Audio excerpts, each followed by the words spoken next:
1907年，伫个新竹北部出世的郑南光，17岁就去到日本读大学，也培养出着这摄影兴趣。伊导演的题材伫台湾摄影界是真出名。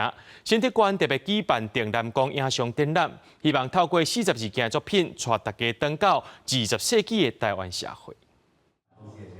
珍贵老相片记录台湾古早婚礼过程，也看到过去新竹北部好野人兜迎娶仪式，佮热闹场景。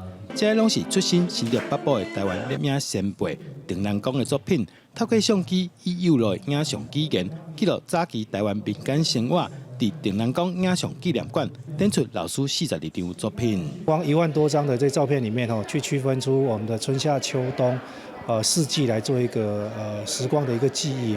那主要的项目就是针对这个客庄比较特殊的这种所谓的扫墓寡祭，那以及我们早期传统这种结婚的一种仪式来做一个呈现。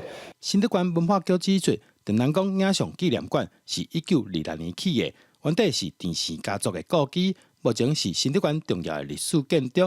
也因为有郑南光老师的相片，才当帮迄时阵的北部录落来真侪珍贵的影像记录。邓南光影像馆其实是我们新竹县的地方文化馆，也是我们非常重要的文字点哦。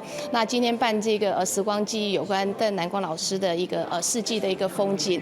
那观众朋友来到现场，不只是可以看到北埔整个这个乡镇的一个发展，可以看到过去的祭典，同时也可以看到他旅居日本的时候相关的影像。透过郑南光的镜头，让大家重新感受北部当地的四季变化。还佫有丰富的人情味甲历史，和作品唔但是影像，更加是时代记忆的文化资产。记者杜君和新竹报道。